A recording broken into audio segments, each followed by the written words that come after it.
So in today's session, we'll continue with the part 2 of menu planning chapter. Okay. Some part of it was remaining on how to make a diet, especially based on your textbook. Okay. With the guide of your textbook, how can you make a diet plan? Okay. Determinants and all we have done last week. It's available. In the playlist, recordings is available. Functional food also, sources of certain antioxidants.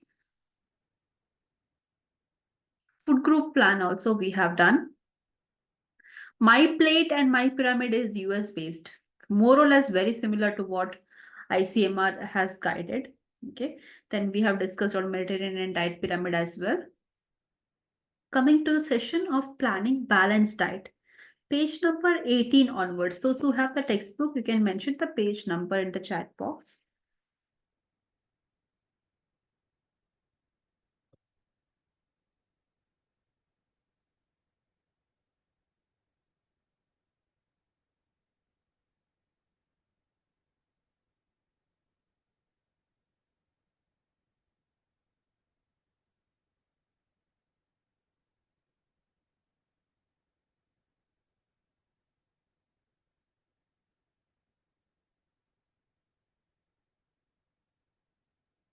Yeah, page number 18.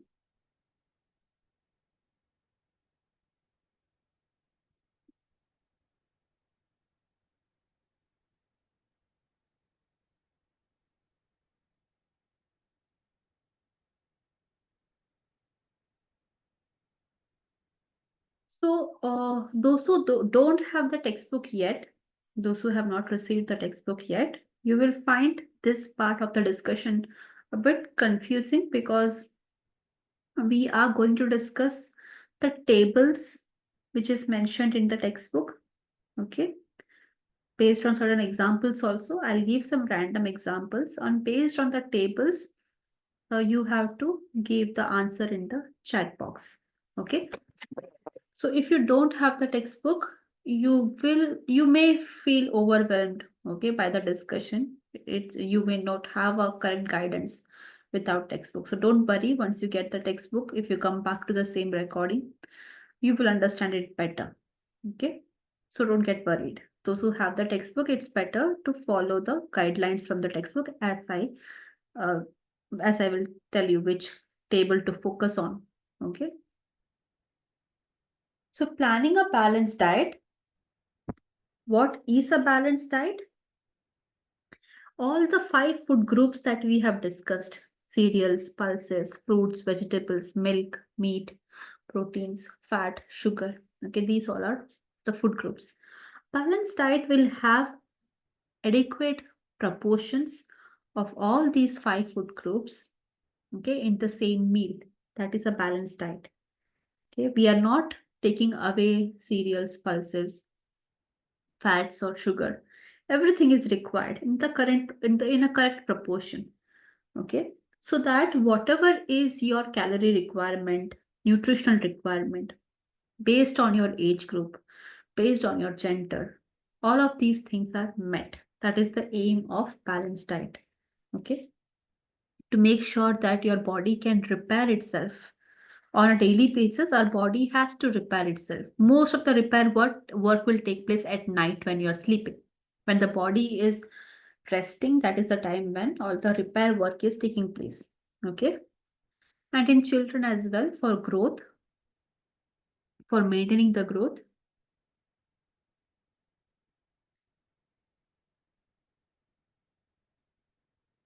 And also all the antioxidants, all the functional elements of the food, like dietary fiber, antioxidants, nutraceuticals.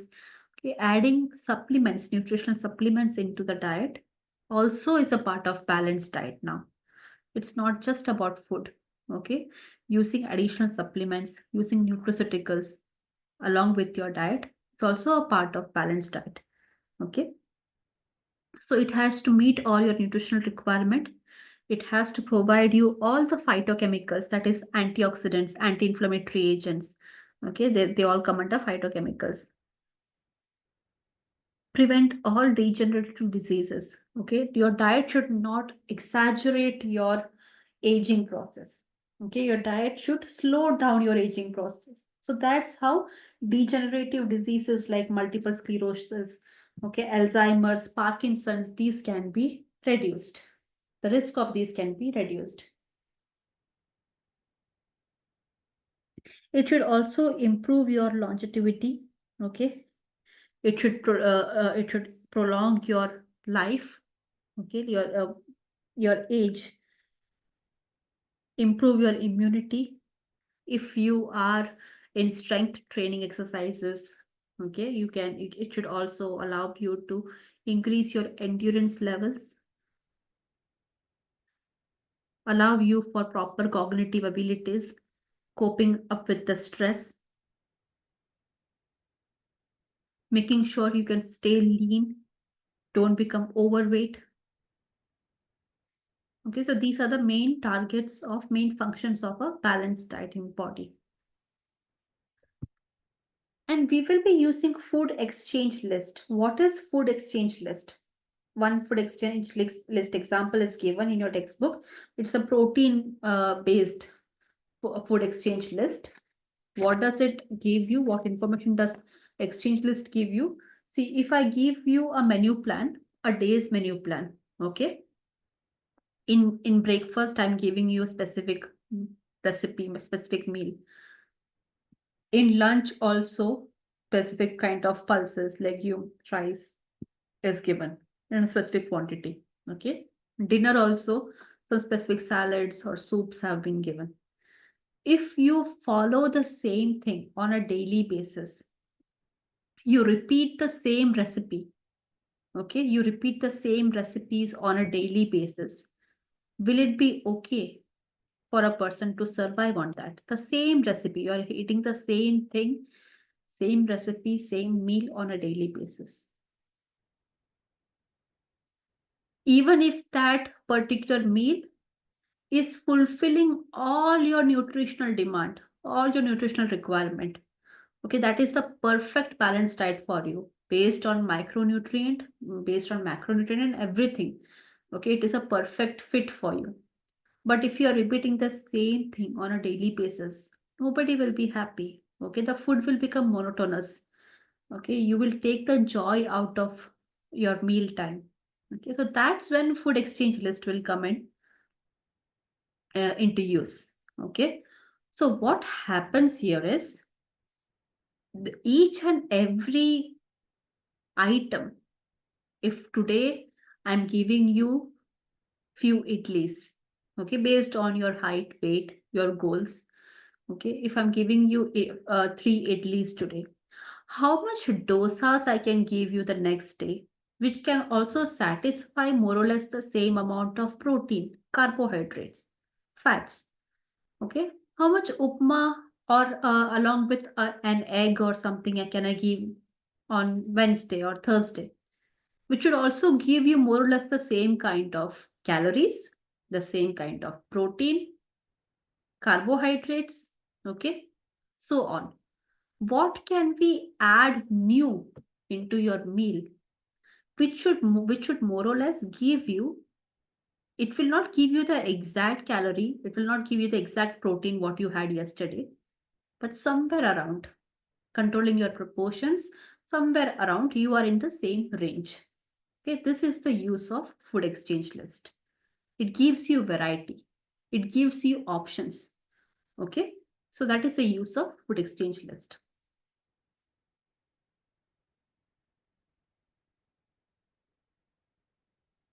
So next we have food composition tables. Again, it is also the NIN, National Institute of Nutrition, has published the food composition table largely based on what kind of meals Indians have. Okay, taking into regards the different cuisines available within our subcontinent. Okay, what kind of different kind of meals that are very common in India? What are their nutritionally relevant composition? Dal, for example, dal. Okay, how much carbohydrate, protein, and fat is there in dal? Basmati rice, the same. Okay, the nutritional composition of this thing. If it is bhindi sabzi, aloo bhindi sabzi, what is the nutritional composition? Okay, idli sambar. These are the most common foods. Okay, which majority of the Indian households nowadays cook. It's not that idlis and dosas are made only in South Indian families. Okay, right now it can be made anywhere. Everyone can make it. Chapatis are not just made in North India. Okay? Even in South, people have started adopting chapatis. Okay, like that. So the predominant type of food that we have in India, meals, okay, recipes, what are the nutritional composition? Okay, how much proteins, carbohydrates, fats these meals have, these food contents have, okay, or even these grain, 30 gram of ragi, how much protein it will have. 30 gram of sprouted moong dal, how much protein it will have. Okay, so these all are the food composition tables. If you just visit the website of National Institute of Nutrition, okay, NIN website, you will find these tables, okay, at your own uh, free time. If at all you want to check, you can check it, okay. And also a lot of websites in India, when they come across, when they put on these values that one katori of dal has so much carbohydrates or so and so protein, okay, more or less they have taken this information from the same website, okay. So these food composition table, food exchange list, you should be aware of it. Okay, even if you can't, it's impossible to mug up all these values. Okay, 130 gram of ragi will have this much amount of protein and all. It will, you will feel very overwhelmed to keep all this in mind. Okay, but as soon as you start practicing, okay, 100 gram of paneer will have this much amount of protein, 100 gram of tofu will have this much amount of this much gram of protein, you will get to know it. Okay, 100 gram of paneer, almost it has 16 to 17 gram of protein. uh, Tofu also, more or less it has around 15 grams of protein.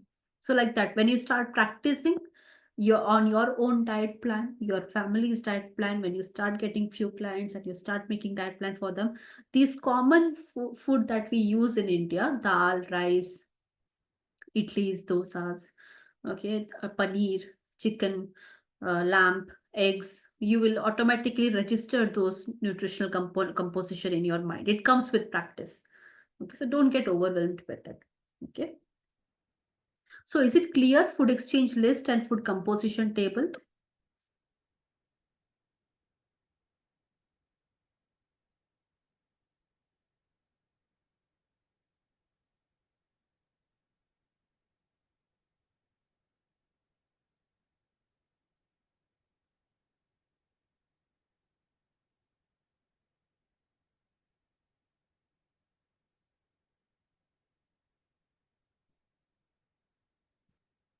Monotrophic diet, it is a type of diet.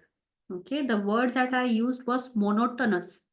Monotonous means you get bore of the daily routine. If you do the same thing again and again, it is a monotonous activity. Okay, you feel, what you will feel is you will feel boredom out of the monotony. Okay, monotrophic diet is a type of diet in which you just eat. For example, some celebrities do this. Okay, if their dietitian has told them to have khichdi, a specific kind of khichdi, for one whole month, 3 whole months, they will only eat that form of khichdi day and night.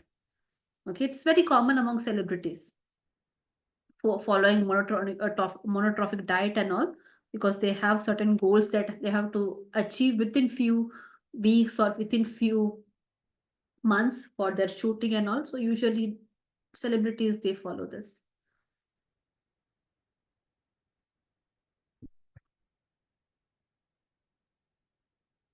So principles of planning a diet. So it should be based on the disease condition of the patient. But when a client comes to you, okay, based on their age and everything, you will ask them, okay, what are your disease condition? Or even if they are not suffering from any disease condition, okay, what will you ask them? Just imagine a 21-year-old girl comes to you to make a diet plan for you, for her. Okay. She is relatively young. 21 is quite a young age, early adulthood. She may not be having any chronic diseases, most likely. But do you have to overlook it? She does not have a disease condition. We can just give her a general diet plan. What should be your next question? If you ask a person, do you suffer from any disease condition? If she says no, I don't, what should be ideally what should be your question?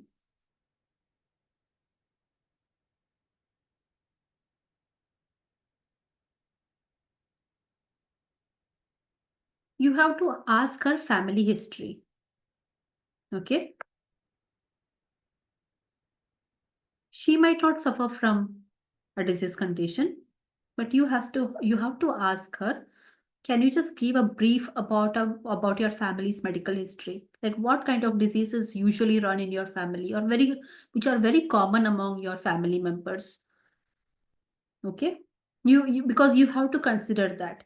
For example, if she says both my parents are diabetic, my grandparents on both the sides are diabetic, I am not diabetic yet, I'm quite young, I'm not diabetic yet. Okay, but my parents are diabetic. My uncles and aunts are also diabetic. My grandparents are also diabetic, and they are suffering from so and so diseases. So, is it a relevant information for you?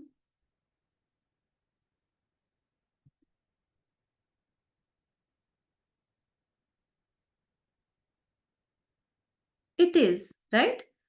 So, even before you go into workout or lifestyle, okay, what kind of just imagine what will you first tell this girl when you hear about her family history like this? She's a young girl.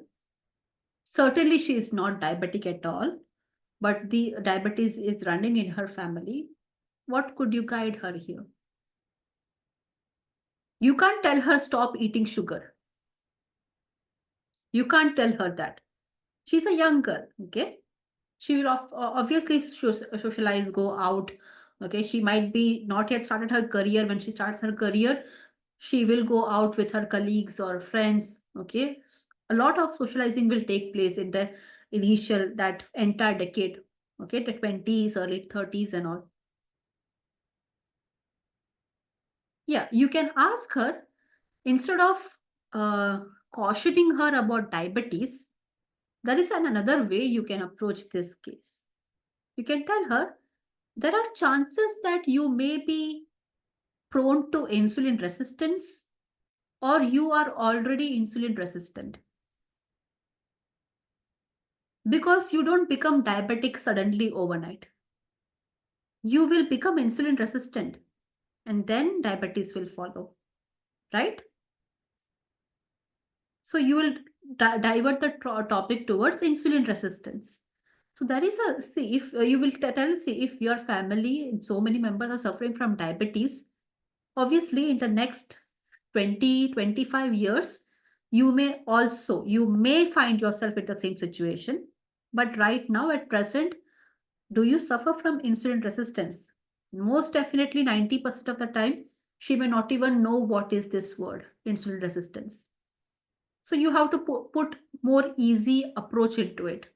You eat food, do you feel energetic after eating food or do you feel very lazy after eating food? Do you just after eating food you become so tired that you just go to sleep, or do you walk around? Do you have the energy to move around? Are you putting on weight and you're not even feeling satiated? Even after eating food, within few hours again you are hungry. You feel that whatever you're eating, you're just adding on fat, but you are not getting the nutrition out of it. These kind of questions you have to put. Then she will answer. There are high chances that she will be insulin resistant. You can ask her, uh, like, do you have darkening in the folds of your neck? Okay, in your groin region. These areas you can't definitely see, but she can answer this question. Is there any darkening in your underarms? Okay, wherever you have the skin fold, okay, do you find some those areas are quite darker? Yeah, or it is getting darker and darker? It's getting pigmented, even though it is not exposed to sunlight. Okay, these kind of specific questions when you ask, it can tell you if this girl is either insulin resistant or not. To make sure of it, you can just ask her to do a blood test. Okay, anyway, you have to ask your clients to get a blood test done, blood profiling done, to see what kind of macro deficiencies they might be going through. Okay, so like that, your diet planning, principles of diet planning should come from here. Every client is subjective. If they don't suffer from a disease condition, at least ask about their family. Okay, always remember that the disease conditions that your grandparents have gone through, 50% chances are that you will also go through the same. The disease conditions your parents are going through, 80% chances are there that you will also go through the same. Okay, 20% is the efforts you have with in your hands, that right now present decisions, based on your present decision making, you can divert yourself from certain risk. Okay.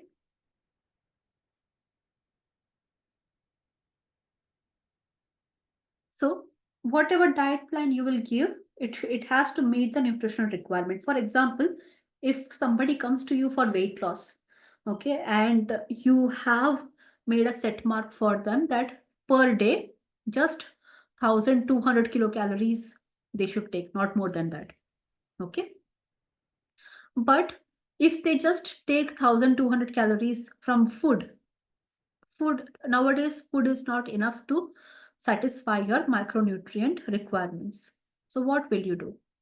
You have to guide them with certain nutritional supplements. Okay. Will you guide a non-vegetarian who has a non-vegetarian, sort of non-vegetarian food on a daily basis? Okay. Will you tell them to take omega-3, calcium, vitamin D tablets?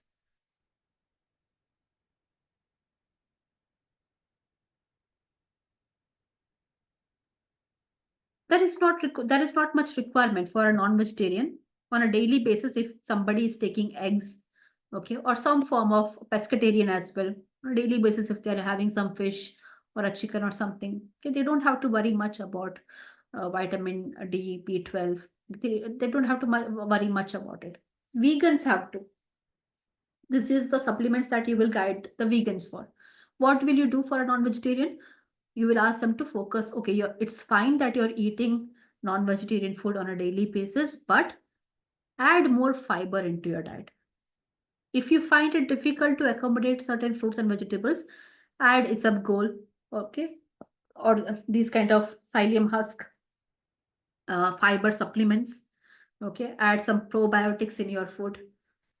Go for probiotic nutrition here, go for Yakult, okay, all these things. So based on the diet pattern, whatever you have guided, whatever is their existing diet pattern, based on that, some nutritional requirement they have to fulfill. Okay, it should also fulfill the family needs. Okay, so more or less the diet plan that you create, it should be such that if it is a family of 4 or 5, everyone should be okay with having part of those meal. Okay, even if you are making a diet plan for this one client, try to accommodate the family as well. So the family also, by extension of your diet plan, can get the benefit of it. Okay. Just imagine a woman comes to you for weight loss. Okay. And she has a family of 5. Okay. And if she's already a homemaker, she is making food for her family, she is feeding her, nourishing her family. On top of that, she has her own specific diet plan. She has to prepare that as well. It becomes very tedious, okay, for the person who is going to be in the kitchen doing all this work. Okay. So you have to be creative here in such a way that the woman is also achieving her weight loss. Along with that, she is not overwhelmed to cook another set of meal for the entire family. Okay, so here portion control will help her, and adding more portions of even if she's making roti, sabzi, everything, ask her to make more sabzi so that she can have more vegetables. Okay, rotis will be made in the same way. She just have to cut down her roti intake. Okay, children can have ghee on top of the roti while having it. She has to avoid it. Okay, these kind of methods you have to guide her with. Okay, so like that, it has to, your diet plan should fulfill the family needs as well. It should not overwhelm the client that I have to make this many food for my family, and then because of your diet plan, I have more work. That kind of complaint should not come, right? Planning should save time and energy. The meals that you ask your clients to prepare, it should not be too high and too elaborate. Okay, nowadays, if you see the diet plans that are given online on YouTube and all, easy to prepare. Okay, coaches are usually focusing on easy to prepare because of the hustle culture right now, what we have for both men and women. Okay, both are working. So, keeping that in mind, easy to prepare recipes are readily available. Just three recipe meal, these kind of things are available. Okay, meal prepping is available, so go for those options because that can save you a lot of time, energy, and also money. Okay. Economic consideration, that is money. Whatever plan you make it, it should be within the budget of your client. It should give maximum nutrients, your menu plan, and consider individuals' likes and dislikes as well. Certain recipe or meal option that you provide, they may don't like that vegetable, they may don't like that. Some people are not that happy with paneer. You can give them the option of tofu and give them the option of soybean. Okay, like that. It should always provide variety to avoid monotony. And food habits, some people uh, have this habit of eating something sweet after their meal. Okay, so just imagine a woman who has come for weight loss. Okay, since her childhood, she has something or the other, some sweet she definitely has after her lunch or dinner. What will you guide her here? And she does not want to give up that habit.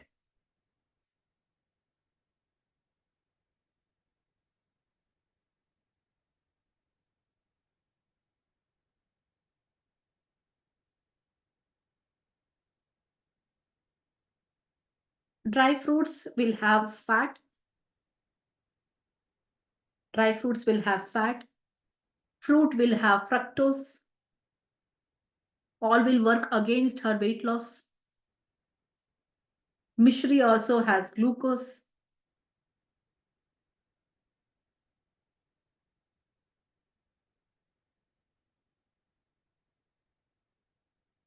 What you can guide here is, see, the habit of eating something sweet after your lunch or dinner is because of the lack of probiotics in your stomach, in your intestine. Okay, so always go for some berries: blueberry, raspberry, strawberry, cranberry. Even the dried version of it is available. Raisins, black raisins. Okay, that will just a handful of this berry. Okay, not even a bowl, just a handful of this berry. If you eat it, even the locally available berries, cherries, if it is available, that also. These are potent antioxidants, and they are kind of the food that the probiotics are, the prebiotics and the probiotics in your stomach are craving for. Okay, they are prebiotic and probiotic in nature as well. Okay, so just a handful of these berries after lunch, or ask her to switch from the sweets that she's having, even if it is made up of jaggery, honey, or anything, it will just still add on a lot of calories, unwanted calories. Okay. Instead of that, if she goes for berries don't have much calorie. They are sweet, tart in taste. It will fulfill her sweet craving as well. Okay. And over a period of time, when she has this habit of eating berries after lunch, she will have a much better control over sweet craving after lunch, because if your gut microbiome is satisfied with the food, if they are getting enough probiotics, you will not feel the sugar craving after your meal. You can try that. Okay. If the probiotics, if the gut microbiome is satisfied, you will not crave for sugar, okay, or something sweet after your meal. This happens gradually. Okay. Even if the dry fruit is dipped in water, soaked in water, it will still has its fat content. Okay. Dry fruits are good on a daily basis also, you can have it, but person who is looking out for weight loss, okay, they have to be very choosy about the type of dry fruit they're having. Okay, usually the commonly available dry fruits that we have are rich in fats. Okay, yogurt also she can have, not at night but in afternoon after lunch. Curd with a little bit of honey to sweeten it. Curd along with some berries is also fine. Yogurt with berries is also a good combination. Okay.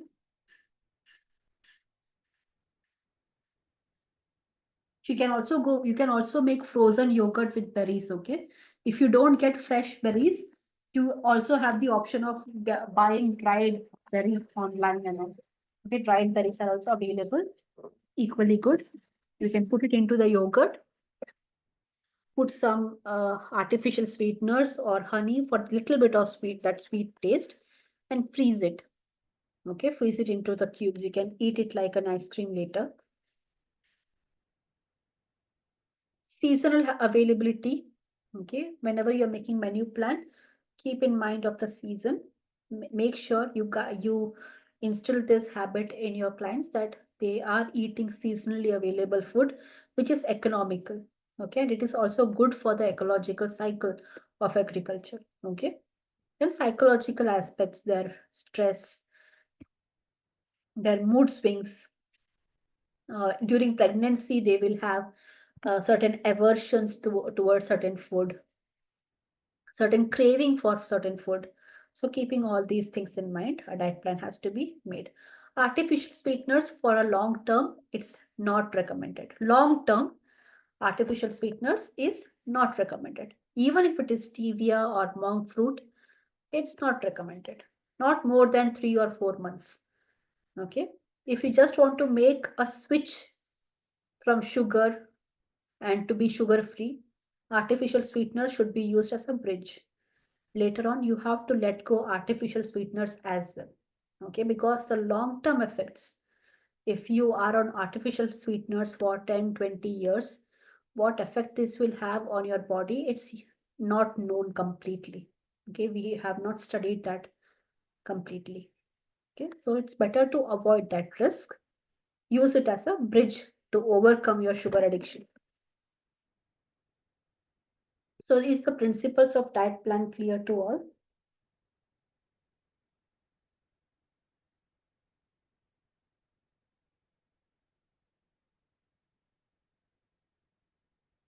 So next, coming to the steps involved in planning a diet. So here we will use the tables, okay, which is given in your textbook.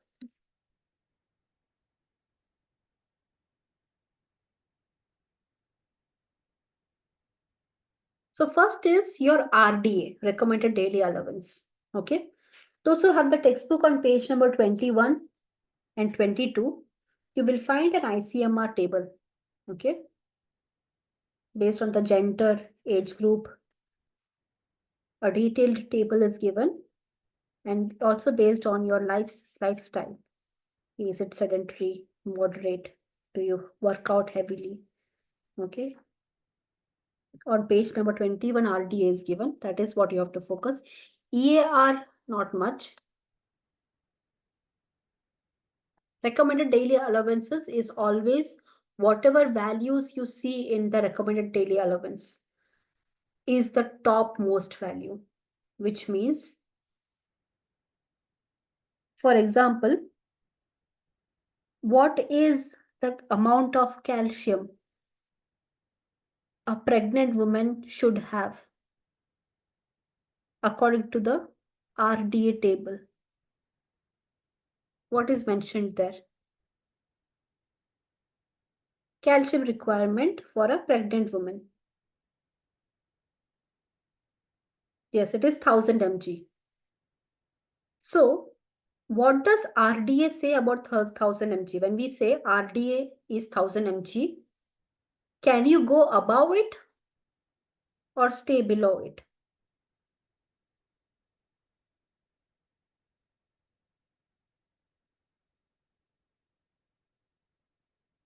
You have to stay below it. Okay. Recommended daily allowance means it is the highest amount a person is allowed to take, not more than that. 1000 mg means 1000 mg is your upper limit. If you go above that, it is toxic for your body. Okay. So recommended daily allowance is the topmost thing that is allowed, not more than that.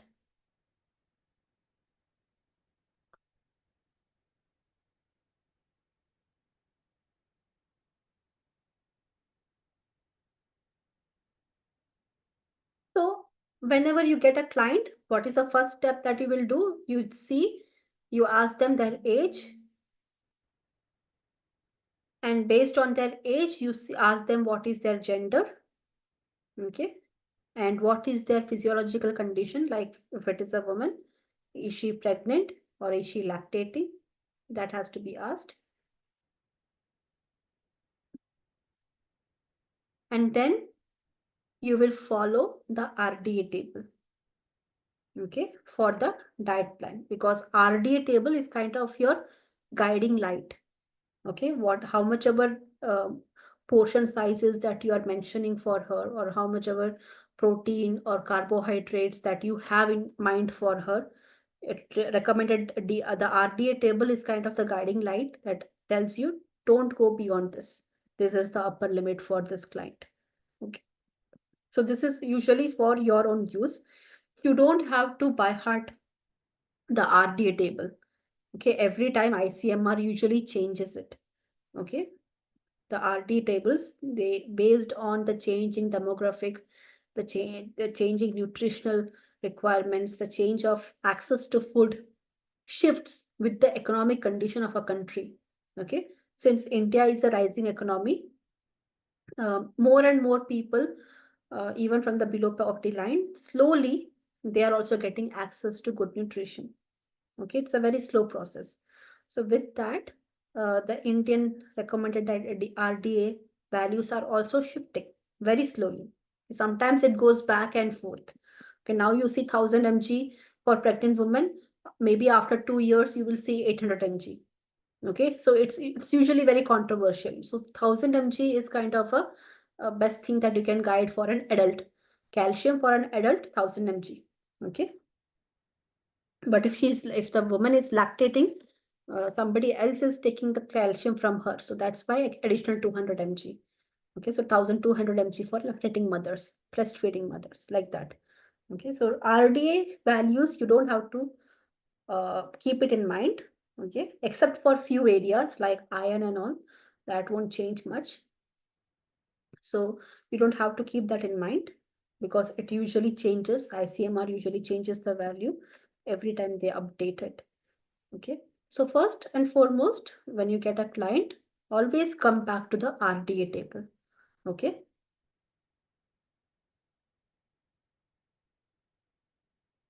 second step is getting your food list right. Okay, food list is here the client will also help you. These are the things that I usually eat at home. This is our staple diet. We have dal, rice, ragi, bajra, jowar, whatever it is, wheat. This is what our staple food is. Okay, in South India, if you are South Indian, then parboiled rice, mata rice, okay, or jeera sar rice. Okay, so these are what they may tell. This is what this is the rice that we have on a daily basis. Okay, so first of all, the client will also give you a food list These are the vegetables that we usually eat. These are the meat that we are allowed to eat and all. And these are the certain vegetables that I don't like at all. Please, if you are making a menu plan, please avoid this thing in the diet. I don't like the taste of soybean, so please avoid that in my diet. They will give you, okay, they will give their recommendation also, and you also have a up-to-date food list along available to you as well. Okay. If you check one of the appendixes in your dietetics textbook, they have already given you a general diet plan, a vegetarian and non-vegetarian diet plan. In the appendix, it is already mentioned. That is kind of a blueprint diet plan. From there, you can add more, delete more, add more in portion based on your client's requirement. Okay, that can be done.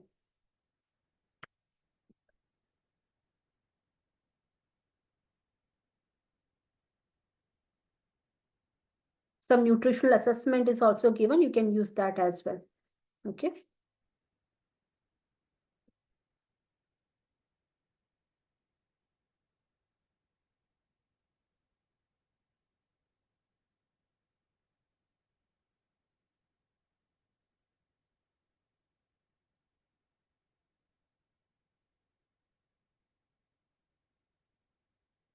So when you use a food list, you can use the ICMR table to always stay within your recommended daily allowances. You can use all the food groups. Okay, you can go back to the 5 food groups, 4 food group discussion that we had. Go back to the food groups. Always on a daily meal. Okay, in breakfast, see what can we put from cereal, what can we put from pulse, what can we put from vegetables or fruits, from meat and milk or eggs, what can we put it, from sugar and fat, what can we give in breakfast. Then you go to lunch, again same, what cereal should I use here, what pulse can I use here, what vegetables or fruits and meat, milk, egg, fat, sugar. So always remember each and every meal, go back to the ICMR food group. Okay, some cereal, some pulse. Okay, just to make sure that it's a balanced diet. So that's how you will use the food groups while making a menu plan. That is one thing. So on table 1.9 on page number 23, there's a table portion size for menu plan. Okay. Uh, Portions, how much energy, protein, and carbohydrate and fat will this portion contain is given. So is that portion for cooked meal or uncooked meal? What do you think?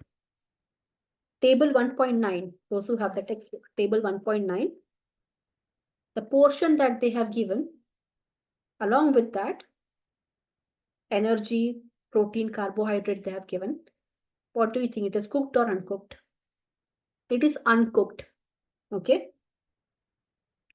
So the portions in gram, they have mentioned 30, 30, 50. You can see that column. That is the grams. Okay.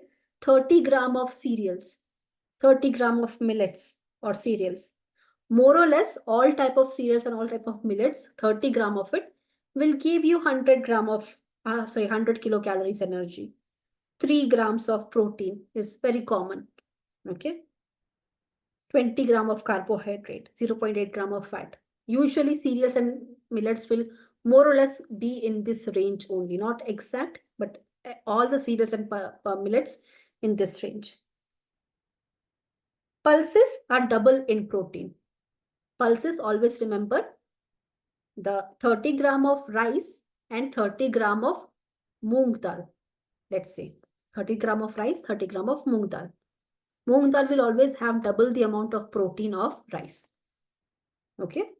So when you combine 30 gram of moong dal and 30 gram of rice in a meal, just imagine you're making a khichdi out of it, just of rice and moong dal. Total, how much protein are you getting? You are using a kitchen weight for this. Okay. If you use a kitchen weight,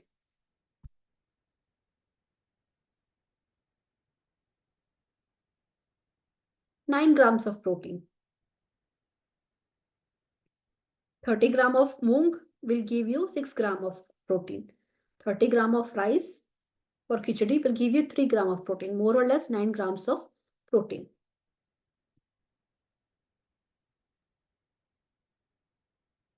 You can use, you can also check your online pages also, how much teaspoons or how much tablespoon is equal to 30 gram of rice. Google will give you the answer regarding this. It is recommended if you are very conscious about the gram size of food that you take. It's better to invest in a kitchen weight. Okay, it's less than 500 rupees. Or if online, if you're getting it just for 300, 400 rupees also, you will get a kitchen weight. Okay, having a kitchen weight is much easier.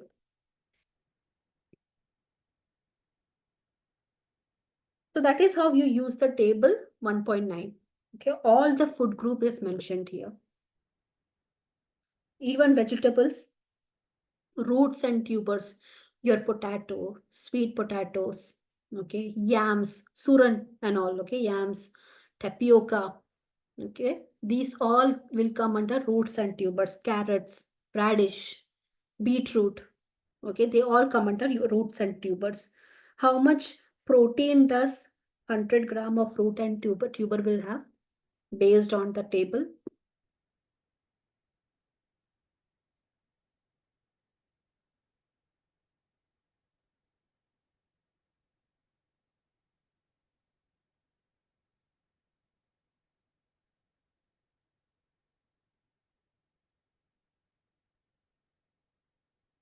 Yeah, it is 1.3.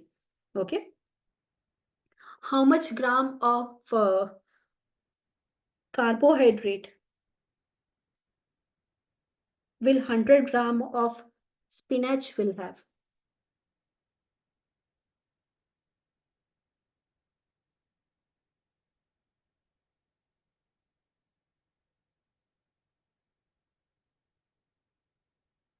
Yeah, it will have zero carbohydrate, not protein, carbohydrate, right?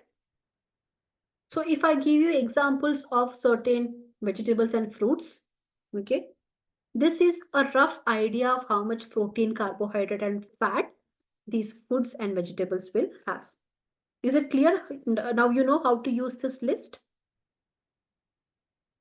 It will not give you the exact amount, okay, but approximately this is where the average falls. Okay. For example, uh, how much gram of fiber will 30 gram of rajma will have?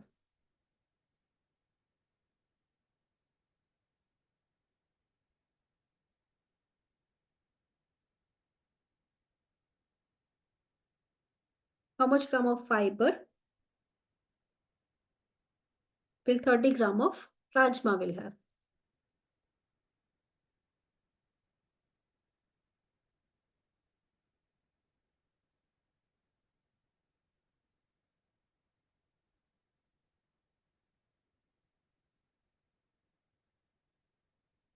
Fiber they have not given in the textbook.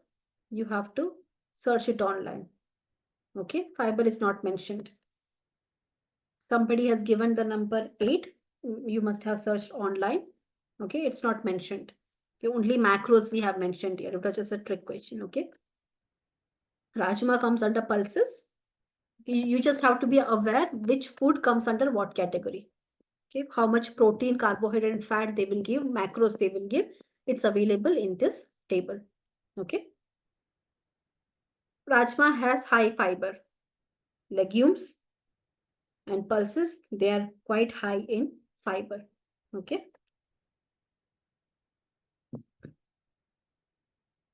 So in food list, this is how you will use the ICMR table.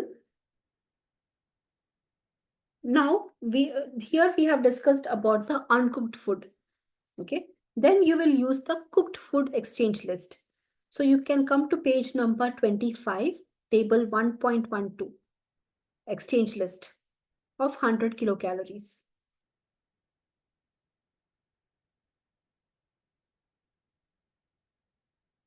exchange list of 100 kilocalories means all the recipe, all the dishes they have mentioned here along with the portion.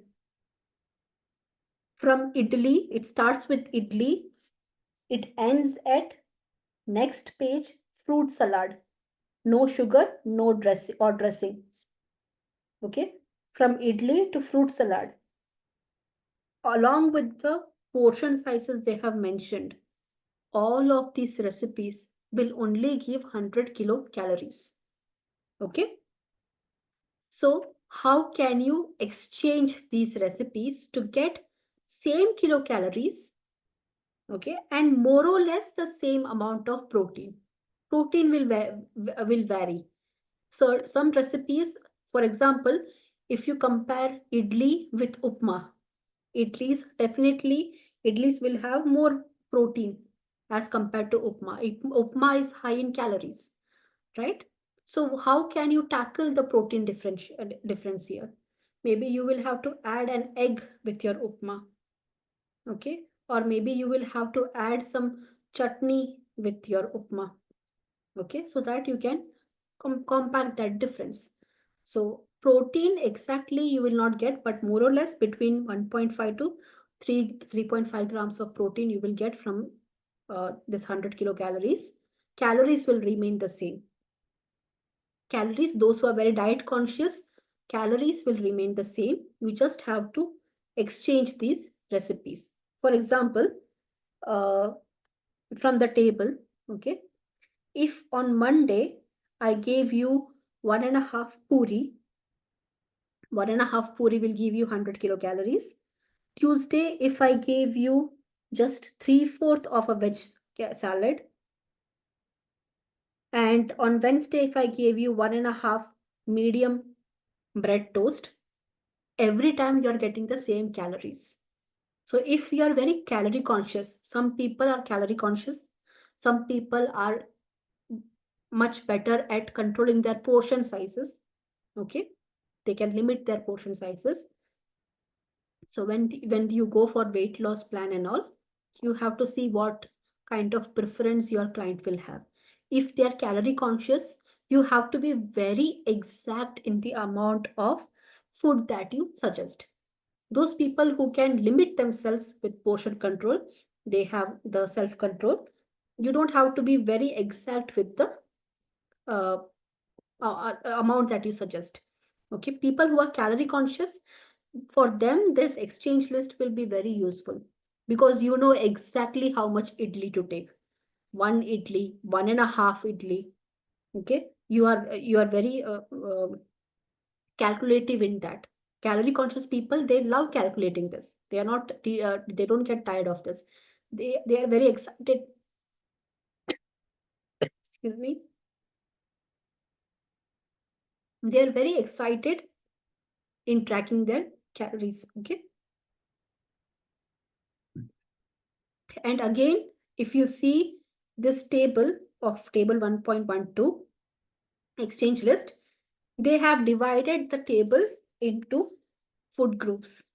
First, they have given the cereal exchange, then the pulse exchange, meat exchange, milk exchange, vegetable exchange, fruit exchange. So let's say if I'm giving you an ideal breakfast, balanced ideal breakfast, I will give you one idli from the cereal exchange. I will take one idli. From the pulse exchange, I will take some sambar. For the protein requirement, I will add egg omelette or scrambled egg. It's breakfast, it is easy just to meet the protein requirement. I'll add some milk, buttermilk or badam milk or normal milk for breakfast, which is used in tea or coffee. In form of that also I can give. I will give mint chutney or any coconut chutney from vegetable exchange. And any one fruit if required, if fiber requirement has to be met, or if the calories has to be met. So when I have made a breakfast like that, okay, from each and every cereal exchange, pulse exchange, vegetable exchange, milk or meat exchange, I'm trying to incorporate all of these exchanges in one meal. I have created an ideal balanced meal. Then I go for the lunch. I may take curd rice. I may take some rasam, okay, or chana masala or something like that. And from meat, since it is curd rice, it is high in protein. We don't have to use the meat here, okay. Milk exchange, again, we are already using the curd, so we don't have to use that exchange. Vegetable exchange has to be given because we need more fiber in our diet, okay. So any sabzi, any root and tuber curry or any sabzi can be given. Some radish sabzi or potato, uh, dry roast sabzi can be given here. As a midday meal, one fruit can be given. Okay. So in lunch also we have incorporated all the food groups. Okay. And for again for dinner, if we go again, you go to page number 25. Choose something for the for dinner. Okay. Maybe it is pulao. If it is vegetable pulao, you have already incorporated vegetables also. Two food groups are in one meal itself. You can give some fish curry along with it. So you have given your meat exchange. If you're a vegetarian, you can give some paneer curry, or you can make paneer vegetable pulao. Protein, cereal, vegetable is added. Okay, so that's how the dinner is made. So the entire day, you see all the food groups have been given throughout the entire day. A balanced diet is planned just like that in 2-3 minutes. We have planned a balanced meal, a general balanced meal for any adult or any child as well. Now, portion control is their task, is also your task because you should tell them exactly how much based on their calorie requirement. Okay. The quantity mentioned here is for your guidance. Okay. When you look at their calorie requirement, if let's say, for example, uh, in morning, 400 kilocalories is your target. Okay. So if you give two medium idli, half a katori sambar, half a katori chutney, okay, you have already reached around 300 kilocalories. Two medium idli, half a katori sambar, some chutney, okay, and just have one omelette and one tea, okay, and a small cup of tea. One omelette, one tea, or one scrambled egg, one tea, two idli, some sambar, some chutney. 400 kilocalories is done. Okay, so this is a guide for you. Is it clear how to use the food exchange list?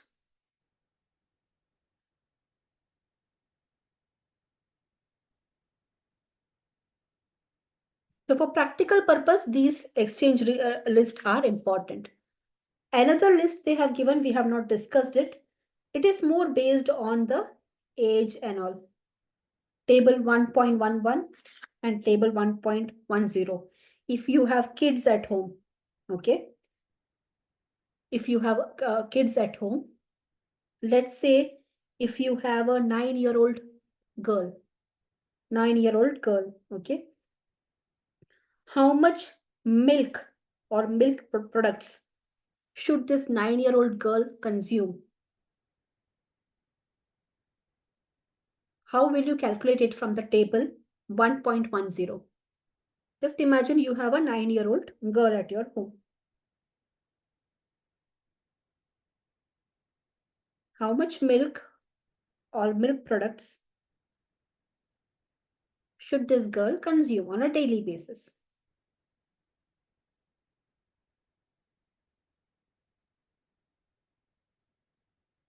Yes, it is 500 gram, because the numbers that they have given, in the column, you have to multiply that with the portion part of it. The first column that you see is the portion in gram. Multiply that with the adjacent numbers. You will get the total gram that this child has to consume. Okay, let's take one more example. You have a 3-year-old child at your home. 3-year-old child in your home. How much grams of pulses? Again, these are uncooked, okay? Pulses and cereals and all, these are uncooked. How much gram of pulses should you give to the 3-year-old child throughout the day? Yeah, it is 30 gram. 30 multiplied by 1. Pulses, not cereals. Cereals, you have to give 60 gram. Pulses, 30 gram is enough for the child. Okay, 1-year-old child. Sorry, 3-year-old child. Understood how to use that table for children and teenagers. If you have children and teenagers at home, that's the table that you have to use to calculate portions. For adults, they have given another table. The same thing you have to use. Adults, it is the table 1.11. Same concept you have to apply. Okay.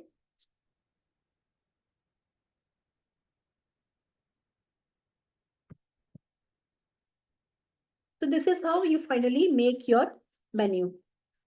Food that you have got from food list, the client that has given you, food list that you got from ICMR tables, cooked food exchange list, uncooked food exchange list, okay, and your client's preference. You have a list of food that is allowed, that is not allowed, okay, and from that recipes will be given. So different meal, like just now we have prepared a breakfast, lunch, evening meal from the exchange list only we prepared. Okay. Just like that, you have to prepare the diet plan based on their habit. You should give their dietary freedom. Once a week, if they want to cheat, they want to go out eat, okay, you can guide them. Okay, throughout the day, have something light, salad. At night, you can go out, enjoy, have a feast. Okay, but throughout the day, control, have something very light.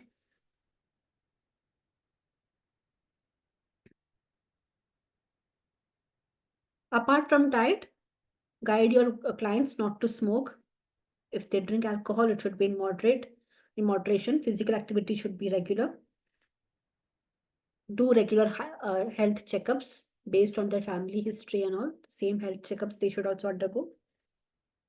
That is how you finally make a menu.